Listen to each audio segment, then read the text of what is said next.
talking about the Srimad Bhagavatam. What else could we be doing with our morning? So, okay, let's get started. Okay, pulling up the verse.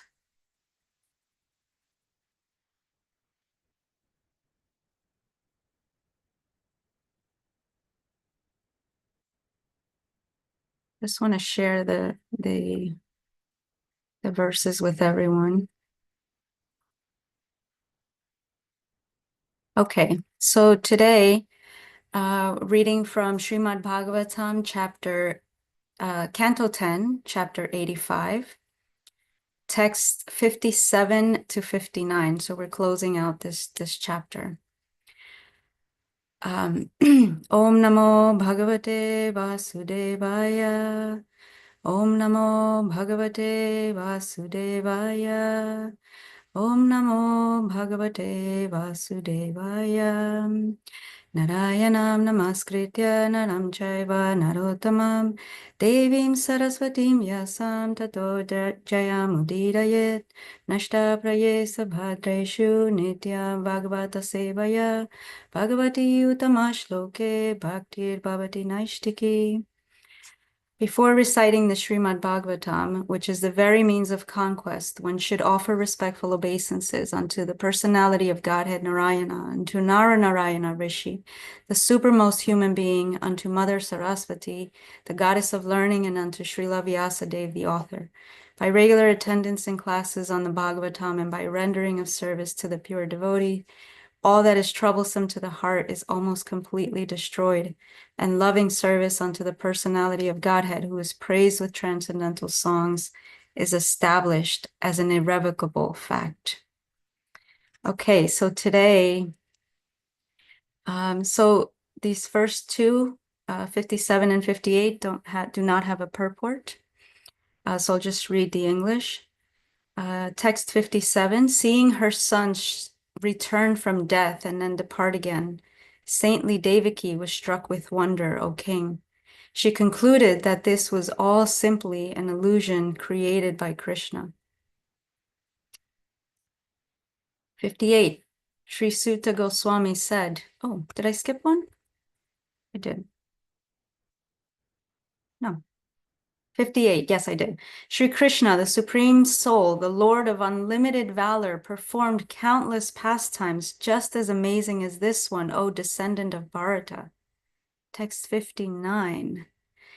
I'll read the Sanskrit. Ya idam anushroti shravayed vamurares. Charitan amrita kirter varnitang vyasaputrai. Jagadagha bhid alang tad bhakta satkarna purnam.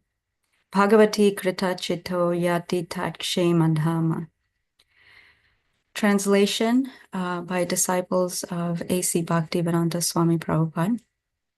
Sri Sutta Goswami said, this pastime enacted by Lord Murari, whose fame is eternal, totally destroys the sins of the universe and serves as a transcendental ornament for his devotees' ears.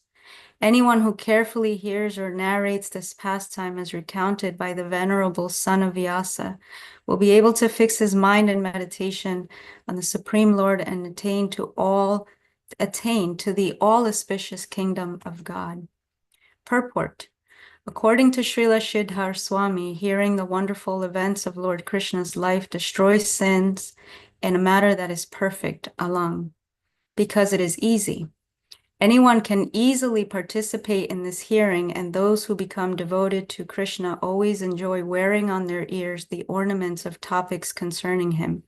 Not only those who were present at the time of their occurrence, but also Shukadev Goswami, Sutta Goswami, all who have heard since, and everyone in the universe who will hear in the future. All are blessed by the continuous recital of Lord Krishna's transcendental glories. Namam Vishnu Padaya Krishna Prastaya Bhutale Srimate Bhaktivedanta Swaminiti Namine Namaste Saraswati Deve Gauravani Pracharine Nirvisesha Sunyavadi Paschatya Desha Tarine Jaya Shri Krishna Chaitanya Prabhu Nityananda Shri Advaita Gadadhara Srivasadi Gaura Bhaktavranda Hare Krishna Krishna Krishna Hare Hare Hare Rama, Rama Rama, Hare Hare. So, um, let's start exploring what this means. The first thing is the really good news. Not only those who were present at the time of their occurrence, but also Shukadev Goswami, Sutta Goswami, all who have heard since, and everyone in the universe who will hear in the future, that's us, all are blessed by the continuous recital of Lord Krishna's transcendental glories. What else do we need? Okay, so this last text of the chapter, that is, I'll just read it again. Sri Sutta Goswami said, this pastime enacted by Lord Murari, whose fame is eternal, totally destroys the sins of the universe and serves as a transcendental ornament for his devotees' ears. Anyone who carefully hears or narrates this pastime as recounted by the venerable son of Vyasa will be able to fix his mind in meditation on the Supreme Lord and attain to the all-auspicious kingdom of God. And this pastime of what's happening here, of the sons of Devaki being returned to her and then being I don't want to say liberated, but yeah, liberated by Krishna, returned and then sent off to their proper place. It was so wonderful that she just thought this can't be real. She thought this is an illusion, because these pastimes are so incredible, right? Incredible as in you almost can't believe it. Wow, it's an illusion. So even though it's happening right in her face, she's saying this has to be an illusion. I don't understand what's happening. Perhaps this is what's going on in her mind. So this is speaking to the power of the pastimes. And this verse is telling us that, so it says, whose fame is eternal, right? These pastimes enacted by Lord Krishna, whose fame is eternal. So this is going on forever and ever and ever, these famous, incredible pastimes. They're just going on. But it says they totally destroy the sins of the universe and serve as transcendental ornaments for his devotees' ears. I've heard from a woman who was from a village in Africa, and she discussed how everything, she was speaking about her culture and everything that they do is intentional. And one of the things that came up was the wearing of ornaments. And she said that the earrings that are worn by women aren't just they're not just about beauty. It's not just about enhancing the body, but at least in her culture, they were protective.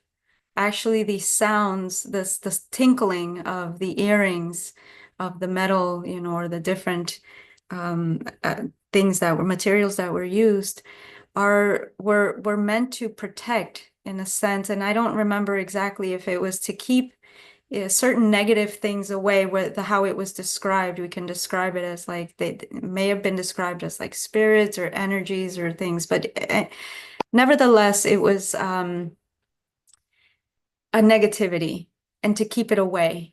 And so I found that very interesting. And from the biological and psychological perspective, sound does protect the mind in a sense. The right sounds will protect the mind. Hearing the right music will lower the heart rate, can regulate the brain waves, and just bring us into a state of relaxation. In these places, we can learn, we can retain information, our bodies recover. It's called the rest and digest. And there's a ton of studies done on this. I mean, people, work in this. This is what they do. Sound therapy and these things. So it can be even from that perspective, it's a powerful thing. What to speak of when we're hearing transcendental sounds of the Srimad Bhagavatam, or any Shastra, any bona fide Shastra that's coming into our ears. So I found those connections very interesting. I saw recently a study that was done regarding Baroque music, at a particular level, tempo, I think 60 beats per minute. And they tested a bunch of people using this music and taught them languages. And it was incredible just how they were able to learn and retain information in such a small amount of time. And it was attributed to the music that was being provided because they actually got into this relaxed state. And then, of course, there was a, a, a strategy of how the information was presented. Nevertheless, they did learn. And so that, again, this is from just even the physical perspective, what to speak of something that is going beyond that, that is transcending what's going on with this body.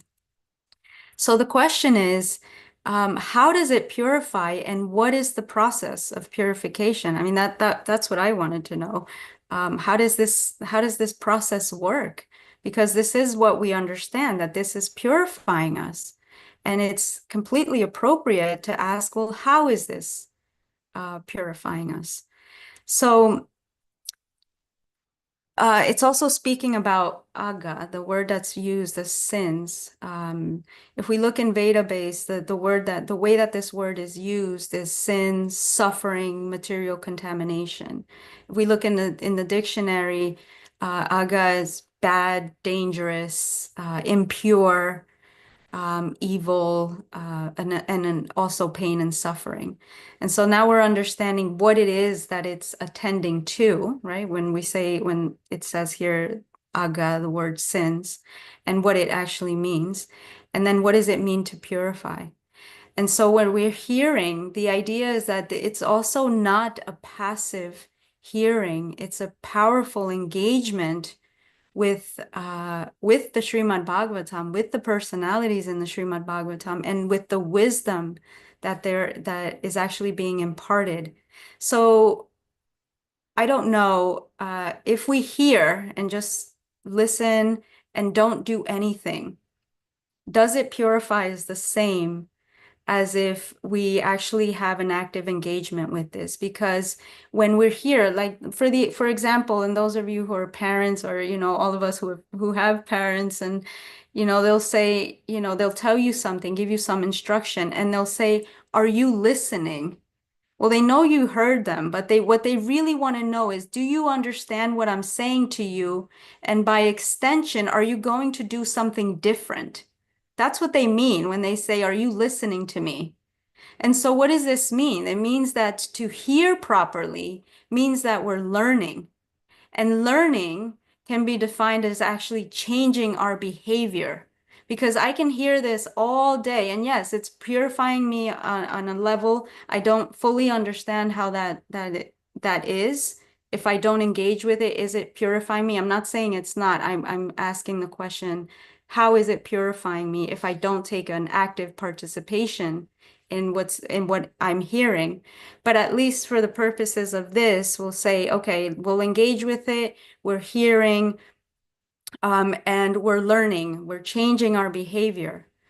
And so what does that mean to change my behavior? Well, it means let's first understand what is true knowledge as is described by the Bhagavatam and by the Acharyas, that true knowledge is to actually know the difference of the categories of what's really within existence. The category of God, there's the jiva, that's us, and then there's the material world. So if we understand these things, then we live from that understanding, and that is actually true knowledge. So there's a process. We understand it, we learn it, we understand it, we live from it. Because we can know all of these, we can know all of the verses, we can remember everything perfectly, recite everything perfectly, but if our behavior doesn't reflect that understanding, then is it true learning? Is it really helping us? Is it really helping the world if we're not that living example of what the Shastras are giving us? And okay, so then what is the process by which we're being purified? one of my favorite verses, and I think I can't give a class, I can't speak on anything unless I bring this verse up, and it's about Oma Pavitra Pavitra Vam, right? So you heard me say it before. And so just by thinking of the Lord, the lotus-eyed one, whether pure or impure, in any condition of life, whether pure or impure, just thinking, bringing the mind to the Lord, to the lotus-eyed one, purifies one. So just coming into contact with what's already pure purifies us. And so what is this? What does that actually mean? What is this process? And so in the Bhagavad Gita, Krishna says, always think of me, become my devotee, worship me, and offer homage unto me. Thus you will come to me without fail. I promise you this because you are my very dear friend. And he also says, I will protect you from all sins. So he's saying, I will purify you, I will protect you from all sins. And so then what is the process that we're following here? We hear, we understand, and he says, right, if we understand who Krishna is, he is saying, if you think of me always, and we do this by hearing, we become his devotee. And then we learn to worship him and offer everything up onto him. And then we're there with him. And this verse is saying also, fixing the mind in meditation of the Supreme Lord and attaining the all-auspicious kingdom of God, the Dhamma, the personal abode. And so this is the process. We hear, we understand, we love, we surrender, we serve, and we get purified. And so it's a very active participation. In the second chapter of the Bhagavad Gita, verse 65 is said, for one thus satisfied in Krishna consciousness, the threefold miseries of material existence exist no longer. Well, what is our contamination? That we have these material bodies, that we are sort of subject to the material modes of nature. We're stuck in it. We have to sort of deal with that, and always, every day, fighting, the modes of material nature, which are actually much more powerful than us, unless we get some help from someone that is more powerful than the modes of nature. And who is that? That's Krishna. He's not subject to the modes of nature. They come from him, but he's not subject to them. So how do we become satisfied in Krishna consciousness? Well, just by the process that was just explained. We hear, we understand, we love, and then out of that love, we surrender. And then out of that surrendering as in take shelter. I take shelter of you. Not in the world, not in my own mind, not in my own understanding. And then we serve just out of reciprocity, out of understanding who's who, what's what, understanding those categories, right? I am not Prakriti. I'm not this nature of this material temporary nature. Okay. I'm a soul. So I'm eternal. I'm also not God, because that also causes us suffering, right? For peace of mind, surrender your position as general manager of the universe. I am not God. And then it's like, oh, what a relief. I am not in charge of this world.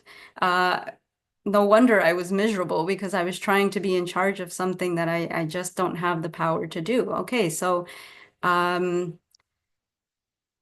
Krishna's Krishna, the Jiva's the Jiva, and the world is the world. And then I know how to act accordingly, according to that understanding. And so when we understand that and we surrender, again, taking shelter of him, we just want to serve, because that's the most natural thing to do. And then we become satisfied. So for one thus satisfied, the threefold miseries of material existence exist no longer. Then we're freed. Then we don't have to worry about things to the same degree. We're not trapped, it feels like kind of like quicksand. You have this experience of the modes, from something so simple as like, I can't get up in the morning, or I'm so sleepy, to trying to change a habit. Oh, the mind just wants to do this. And ever try to change a habit? it's if we're depending on the habit and depending on how deeply it's ingrained, it's completely miserable. And there's a lot of prayer that needs to happen of like, I can't do this without some help. And it can be the simplest thing.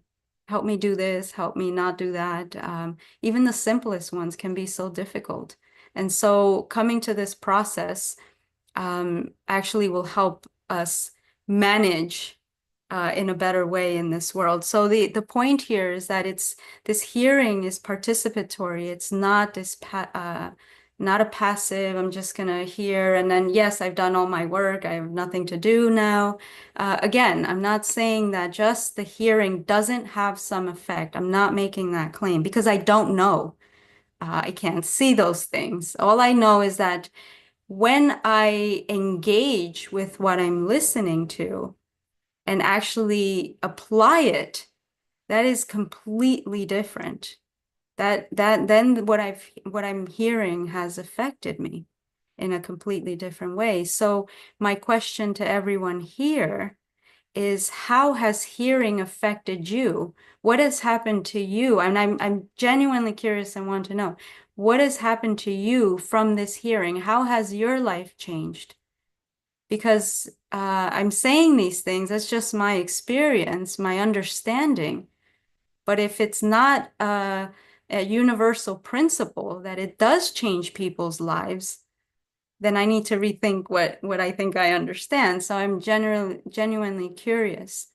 So it says, anyone who carefully hears or narrates this pastime as recounted by the venerable son of Vyasa will be able to fix his mind in meditation on the Supreme Lord and attain to the all-auspicious kingdom of God, the Dhamma, the abode. So it's a place for the mind to take shelter. It's the different ways in which this word is used in Srila Prabhupada's writings is shelter, refuge, abode, right? Like abode, like a home, like oh, I'm home, I can rest here now. Glories, place of repose, right? I can relax. Repose, just put all the worries and the cares and the difficulties down, right? Prabhupada would say, what is the difficulty? Because he understood the abode, you know, he was there. He was just with Krishna all the time. So it was, what is the difficulty here? And also the spiritual world is another way that it's defined. So I'm curious. I'd like to hear from all of you what this means to you.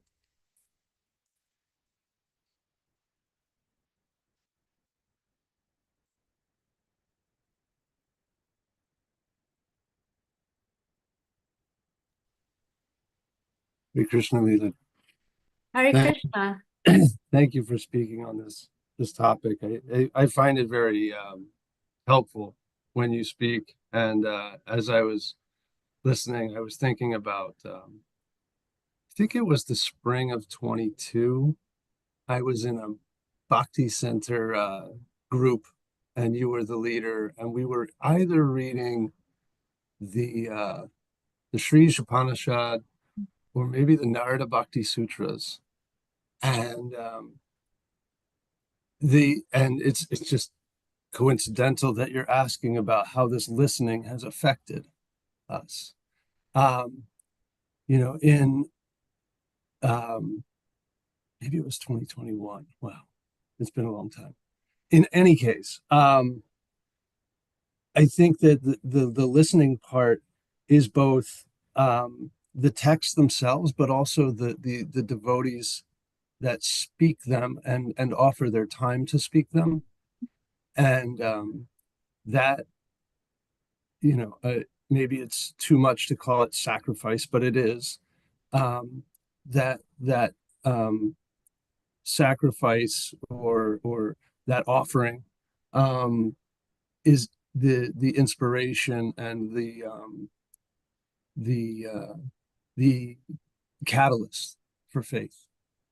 Um, and so I guess my reflection and my response to your question, in all sincerity, is that people like yourself are the value that comes from that listening. It's the appreciation that a person can develop when somebody gives something of infinite value for free Hmm. out of some uh, generosity or willingness. Hmm. Thank you, Prabhu. Hare Krishna. Thank you. It's I think my understanding is that this law of reciprocity, there's a phrase that's been sort of floating in my mind a lot recently, and it's to whom much is given, much is expected. Um, so I've received a lot. If I think back, all the people, and my journey started at the Bhakti Center, and there are incredible teachers there, unparalleled. And I mean that, I'm not just saying that. Everyone that I've come into contact with, amazing. And so the the right thing to do, as in a matter of character, I think that I'm trying to develop, is to be grateful and give back. Because to take something really valuable and to hoard it and to keep it for myself is being a miser.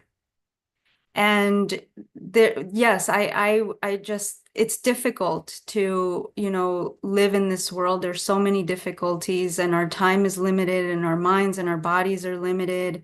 And there's just so much going on. And I think that may be true. There are very few people, almost no one that doesn't have that going on, where they say there's a lot going on. Even people that are dedicating their lives to Krishna consciousness and sharing with others. There's just a lot going on. And so it's an austerity to and a duty, I would say, to think and give back, because we don't have, we're just so limited. But first things first, the spiritual practice, think giving back to Krishna every day. We're here. Krishna Katha, this is Sankirtan. And then to give back to others as a matter of thank you. I recognize everything that has been given to me, because if those people weren't there at the Bhakti Center taking their time to talk to me or to give classes, then I wouldn't be here. And so it's an imperfect service, but yet I do it from that place of gratitude. So thank you so much for bringing that up. And we need to all continue that in whatever way we can. We have to, as a way of giving back and honoring what Srila Prabhupada and the other acharyas and our spiritual masters have given us. Lila Devi, you mentioned that how love comes after hearing, and after love comes surrender. So it all starts with hearing. But Shastra says that we are supposed to hear submissively. So where is that submission is going to come from? What if I'm an unpleasant person who's just stubborn and angry and disturbed? How can I hear submissively? What's my chance of developing love and surrender if I can't hear submissively? Well, How yeah, come hearing has prerequisite? How come it's not unconditional? that's a really good question. The good news is that being not such a great person, or being angry or whatever it is, it doesn't disqualify us. Actually, there's a song by Narottam Das, I believe, that says, I'm fallen, and therefore that's what qualifies you to save me, or that qualifies me to be saved by you. So that's actually a perfect place to start. We can be angry and still hear. We can be suffering and still hear, and then just see what happens. Just try a little bit every day. Just say, bring that to Krishna. I mean, we don't have to not be angry to try to get some association with Krishna and try to understand. And with the devotees, right? That's okay. Talk to someone. Say, this is how I'm feeling. And even Krishna, we can say, I'm really angry. I'm upset about this. I don't like this. And then see what happens. So the submission, the humility to approach it submissively just says it's an honesty, to be submissive. It's just to be honest, to not think I don't need this, I know everything, or I know what it all says. That's not submissively. So I Just can be honest. angry, confused, disturbed, but I can be sincere, and that will do the job, right? As far as hearing goes. Angry and confused, or even confused, bewildered, despondent is, according to the Bhagavad Gita, is the perfect place to start, because that's how it started for Arjuna. Yeah. So when we're angry and confused, that one thing is, what is the gift and the opportunity here? Because that doesn't disqualify me from actually learning something. As a matter of fact, it's probably the best place to start. Thank you. I recently pleaded with Adipusha Prabhu. I asked him, Adipusha Prabhu, please, if you see me concerned, depressed, worried, please talk to me. Drag me out of that state of mind. And he gracefully agreed. And he's been doing this ever since. I asked him last Tuesday. Yeah. Adipusha Prabhu, speaking of great teachers at the Bhakti Center, would you like to contribute to class by saying something that Srila Prabhupada inspires you to say, maybe? Well, I do pray to Srila Prabhupada what to say. It's a super wonderful class, very sweet. Thank you so much. And Jeffrey Eckley made a very important point that the person speaking, the class subject is the different qualities of hearing. And of course, we're hungry to hear, we're in need, that's good. And there has to be just like to make a baby, the male has to be potent and the female has to be fertile. So there has to be a qualified teacher and a qualified hearer. And it says that Papa tells us that uh, there's an increased quality of hearing when we're hearing with the intention of teaching somebody else what we heard. When we're hearing so that we can give it to someone else, we're more careful, we study more diligently, and so that's recommended. And there's one, like you said, there's a good place to start. First, we have to know what's right, the Buddhist literature says, and then we have to want it. First, we have to know what's right, then we have to want it. Then from just having it in mentally processing it, then begin to speak about it. That's an incremental forward motion. And then some action. He made a really good point in the class about how if we really hear, we'll do what we heard about. And then there's some forward motion and some progress and some external manifestation. So first we know what's right, then we want it, then we speak about it, then we start to do something.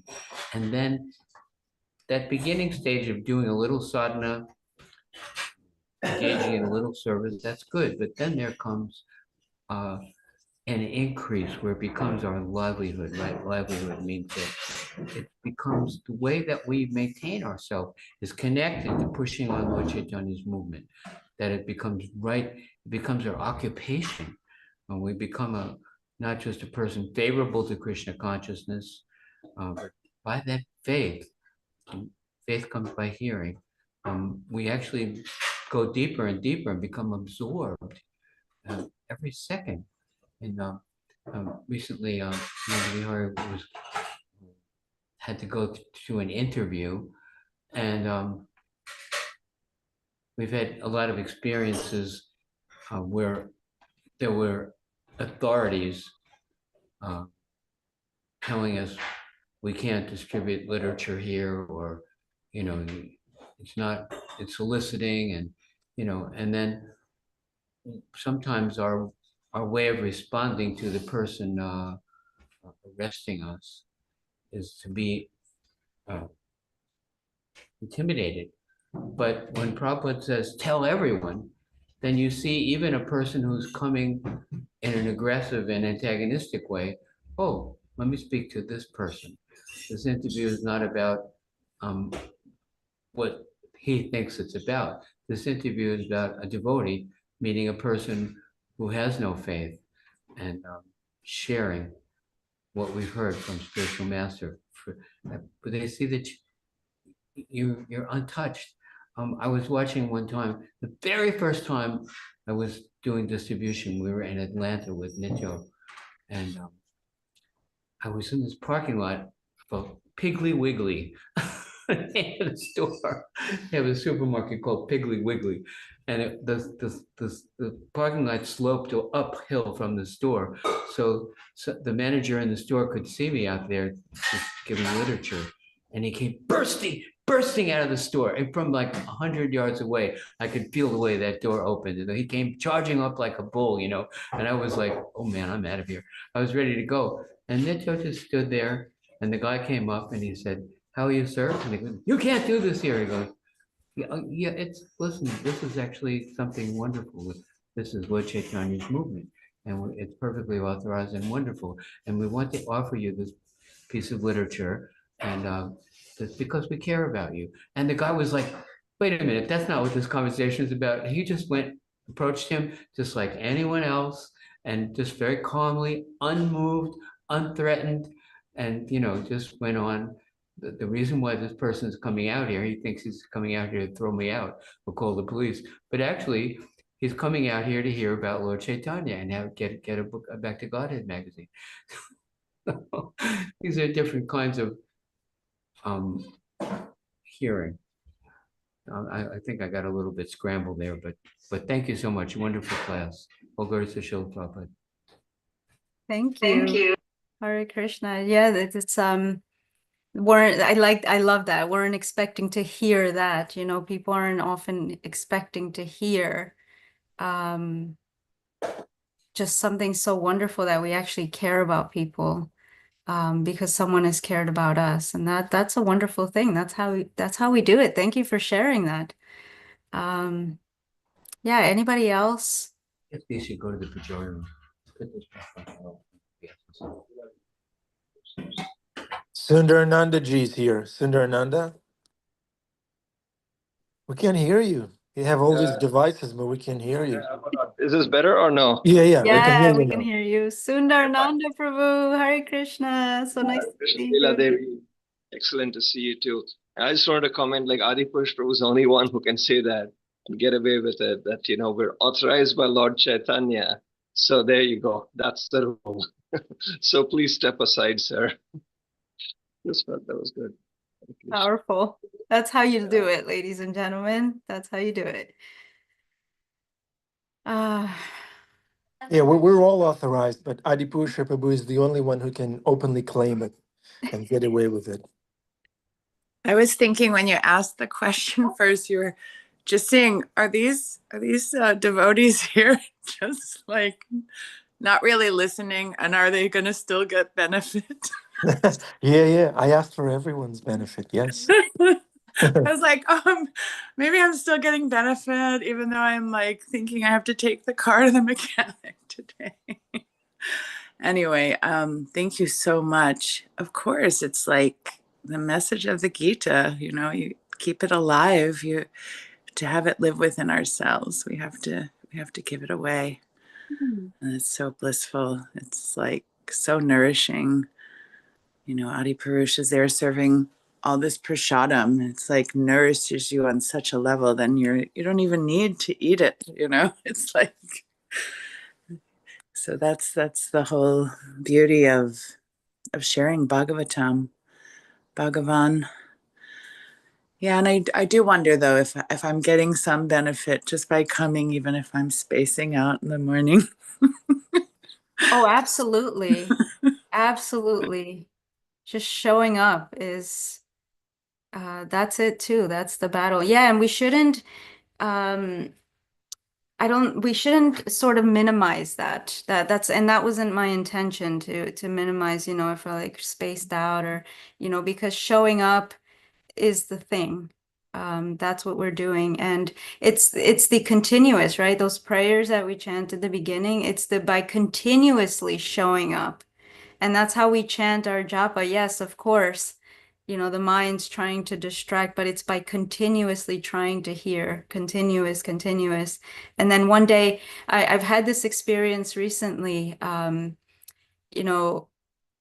just spending time with some very special Vaishnavas, and just, we discuss Bhagavatam, we talk about, basically it's Bhagavatam, and the Bhagavad Gita, and it's the same things in a sense, but I can see now, like, oh my God, I actually can understand something that I didn't understand before, and I was hearing the same words, but something is different, and they didn't change what they were saying. The Bhagavatam doesn't change what it's saying, but all of a sudden I was given the ability to hear and to understand. And it wasn't just I hear the words, because I was hearing the words before, I'm hearing the words now. The difference is I could actually understand something that I couldn't understand before. And so in that sense, I guess the question that was asked at the beginning is, if we don't engage, how does it work? And if we show up angry, or, sort of kind of half there, half not there, that's how it's working. We're still listening. And then one day, all of a sudden, we actually hear what it is. And so, yes, the power of it is there. We just have to show up and be present. I really appreciate that. Thank you. I also was thinking, like, Doyle and Ross, what's his partner's name? Rasika. Yeah, they put together, this beginning bhakti. And maybe 8 years ago, I did a couple of rounds at some yoga studios near my home, and it was brand new people that never read the Bhagavad Gita. They weren't practicing, but here I was reading Bhagavad Gita with them, and there were certain questions asked, and they would come and share, and I learned so much from them, what they learned from Bhagavad Gita. Like, it just goes to show the potency of Krishna in the heart, and the hearing and the chanting. There's no, like, having to be advanced, or, like, just relishing Bhagavad Gita and our realizations is just so powerful. There is no, like, staircase of where somebody is on that. So yeah, thank you. Wow, yeah, thank you. This is wonderful. I'm feeling very excited, because this was the question that I came with, of like, how does it work? What is this process of purification? And it's something akin to just put yourself in the path of it. It's coming in, or coming at us, this like mercy and wisdom from the Bhagavatam. And then one day we just are able to receive it. And so that's how we can just hear it. And it's also purifying us and also helping us. Radha Mulidhar ki jai.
Attachment to his lotus feet is perfection that fulfills all desires. He opens my darkened eyes and fills my heart with transcendental knowledge. He is my Lord, birth after birth. From him ecstatic acclaim.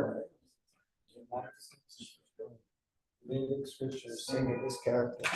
Our spiritual master is the ocean of mercy. Friend of the poor, the Lord and master of the devotees. Oh, Master, be merciful unto us. Give us a shade to lotus feet. May your hands be spread all over. Make shelter for us. Jai, Jai. Jai Shri Shri Radha Muralidhar, Shri Gaurachandra, Srila Prabhupada Ki Jai. Welcome to the Afterglow. I'm outside, it's raining. Jeffrey Prabhu, would you like to MC the Afterglow? Hare Krishna, Prabhu, sure. Thank you. So I believe. Take the most introverted devotee and put them on the spot. Well, I do see in the chat that Narottam Nitai has something to share after the darshan, and then Bhima also has his hand up. So, Narottam Nitai, are you still with us? Yeah, Dhanavad, Hare Krishna. Just driving to work up, but yeah, I wanted to share that this hankering for service is really important, and how can I say, like, it really depends on our individual like desire, along with what our spiritual master wants us to do. But this just this, I guess I was thinking about this idea of offering everything we do in service of Krishna, like Bhagavad Gita verse 927. And then and in that respect, this idea of like simply just being personable with people we interact in our daily lives, along with hankering to do some bigger service, whether it be something at the temple, or something for Srila Prabhupada, like helping establish farm or center, etc. It's really important because like whatever, oh, we have been to be grateful for what's been given to us, to do something with it, in service of Krishna and Srila Prabhupada. It's important. So that's what I just wanted to say, because um, there's this one devotee in Detroit, Srinandan Prabhu. Um, he used to work in the factories in Detroit, and he used to take those cotton swabs that are, I think, on the flowers that were offered to the deities, and he would put them in his pocket, and while he was working, he would smell those flowers, and then that was his way of remembering Krishna while working. And then he prayed for a lot of service, and then he ended up writing a lot of books, you know um in uh, about like Vedic culture and everything like that, and now he got the Padma Shri award from India. But anyways, what I'm just trying to say is, he really desired for some service, and Krishna gave him a lot of service, and I think he's a temple president here in Detroit. So I just like an example of how we can hanker for service, and then Krishna will give us that get that service.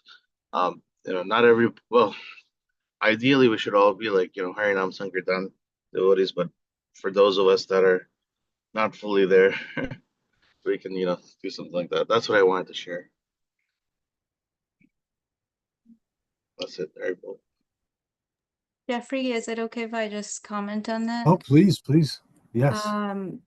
Yeah, Narottam Nitai Prabhu, this is a really important point, because we have to take into account that we all have different natures and different capacities, and we're all in different stages of life.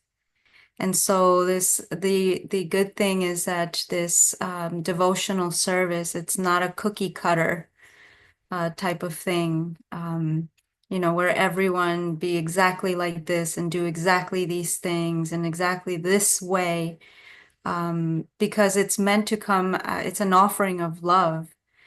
And so to artificially impose on ourselves something, for reasons other than devotional service, it's not so conducive. And so I really appreciate this point. And all these things have to be intelligently thought out in our lives. Like, what am I doing? What's happening? What part of my life am I in? Because, if we look back we hear the stories of early devotees, and they left their families, they left their children, and sometimes they'll express regret about that.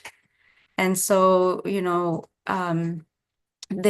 now understand that they could have done devotional service and, perhaps not done things in exactly the same way. So yeah, I just really appreciate you bringing that up, because I think it's really important that we think about all of those things in trying to offer devotional service, and that there isn't just one way. Even in the Bhagavad Gita, if you can't do this, do that. If you can't do that, then do this other thing.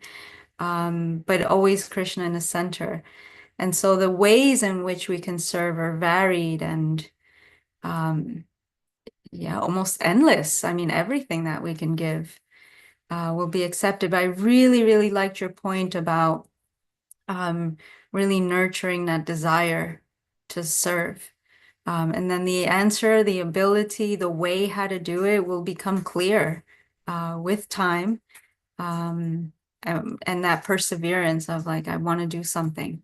And then it'll become clear. And then whatever we're doing, even if it's not exactly what everyone else is doing, we'll be fully satisfied, and we'll know, yes, this is my service. So I really appreciated that point.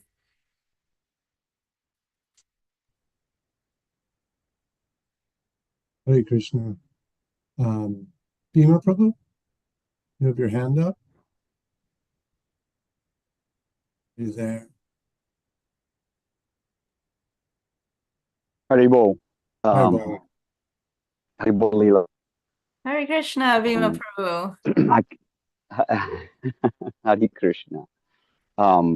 I'm sorry I missed most of your class. I was wrangling the horses back here, and I was away from the phone, and so for a long time because they're troublemakers.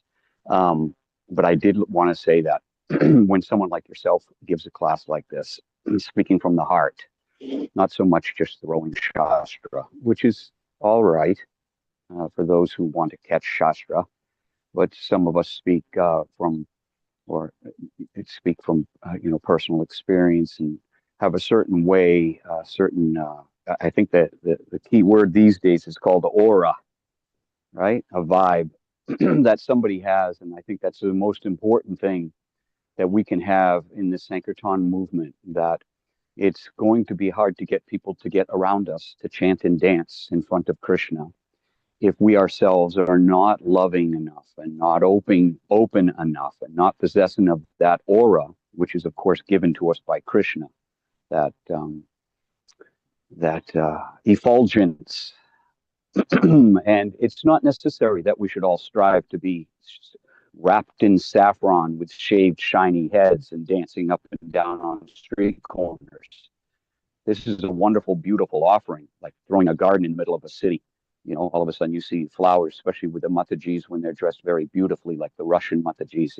It's a very attractive, but we also come to this time where we understand that no matter what we may be doing in downtown Manhattan or out here in the outskirts of a country, Massachusetts country town, that at all times we want to be representing and in our representing, it's not so much what we wear or even,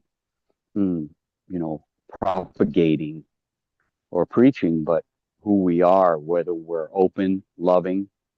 And we also have to remember that, devotional service, we think, oh, we've got the deities, the flowers, the preaching, the books. But devotional service is actually something that is at every moment. And that is, and I hearken back,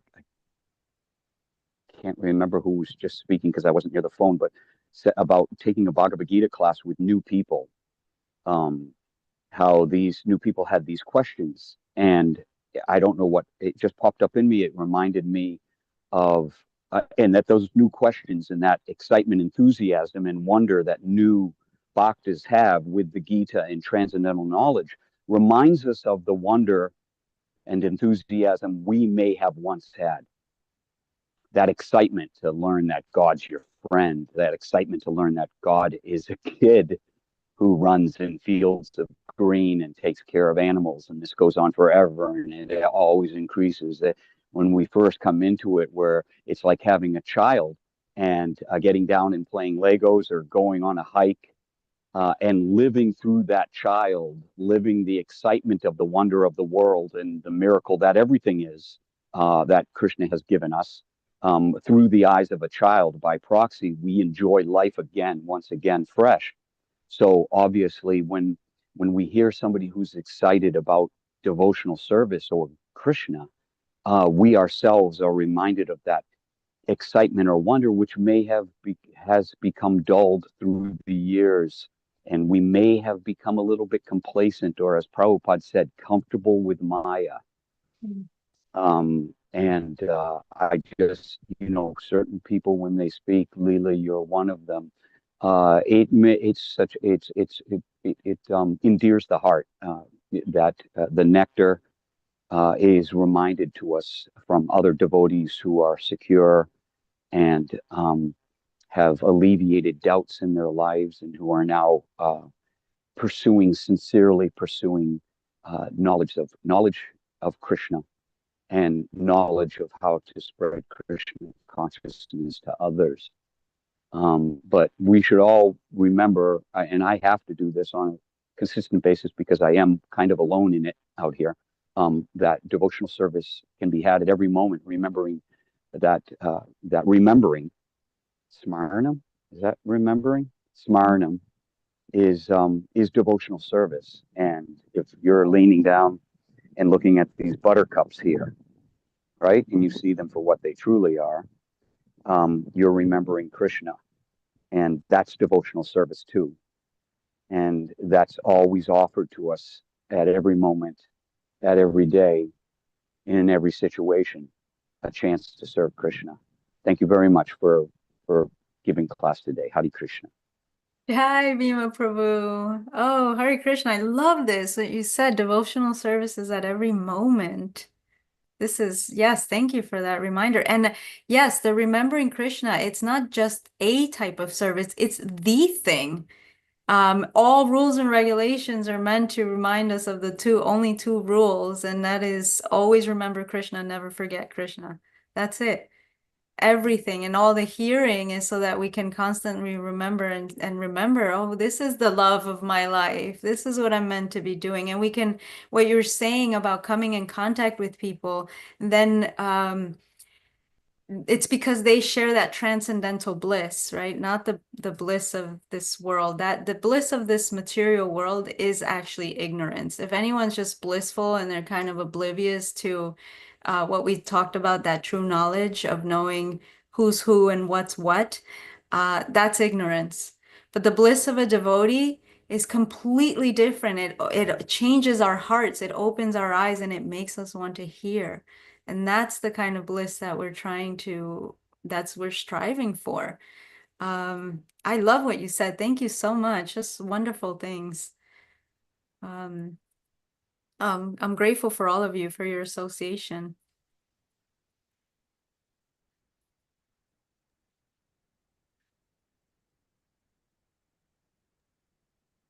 Hare Krishna. I wanted to just say, I don't have my camera on, but yeah, the Maha Mantra, like we're all chanting the same mantra, right? But we're all chanting Hare Rama, Rama Rama, Hare Hare. And when we're chanting this Hare Rama, we're asking our beloved Radha, our beloved Krishna, how can I give you pleasure?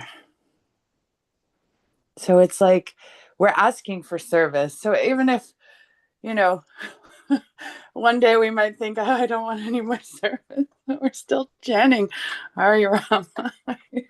and it's so personal, even though it's the same mantra. And then Bhima, don't eat the buttercups. Don't eat them. They're poisonous. I've done it before. I rub them under my chin to see don't if eat. I've eaten them. It's like eating a bumblebee. My God. You know, there's a song, Ring Around the Rosie. The second verse is cows are in the meadow eating buttercups, thunder, lightning, we all jump up. So I thought, with my children one day, we're out there, and it was long ago, and I was, oh, buttercups, I guess we could eat them.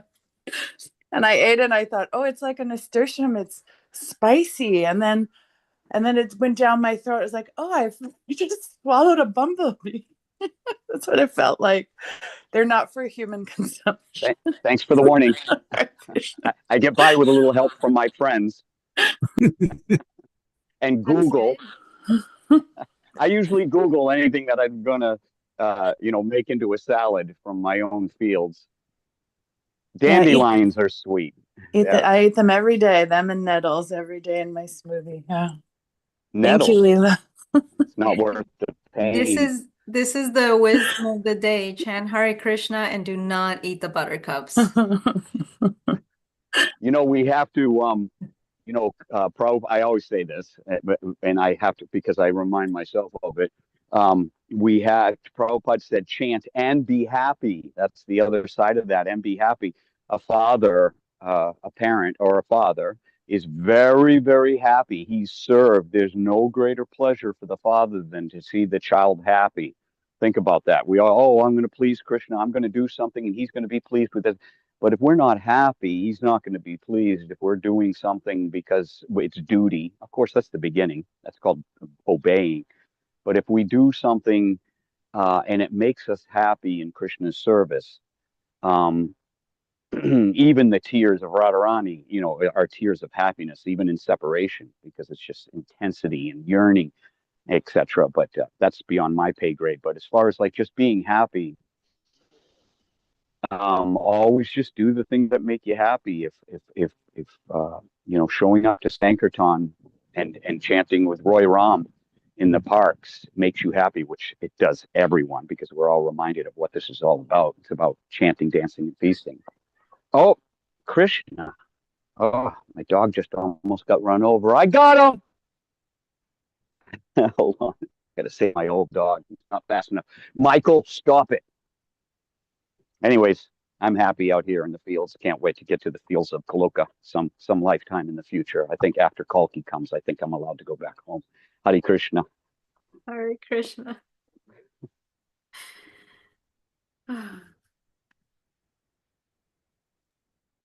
Hare Krishna. I think that we are coming to the end of our yajna, but I did want to reflect on Bhima's point about hearing the somewhat innocent questions of children. That's something that I experienced in a Bhagavad Gita class that was about 50% children and 50% adults. And one of the things that amazed me and really kind of humbled me was the fact that the children ask some of the most insightful yet innocent questions. And so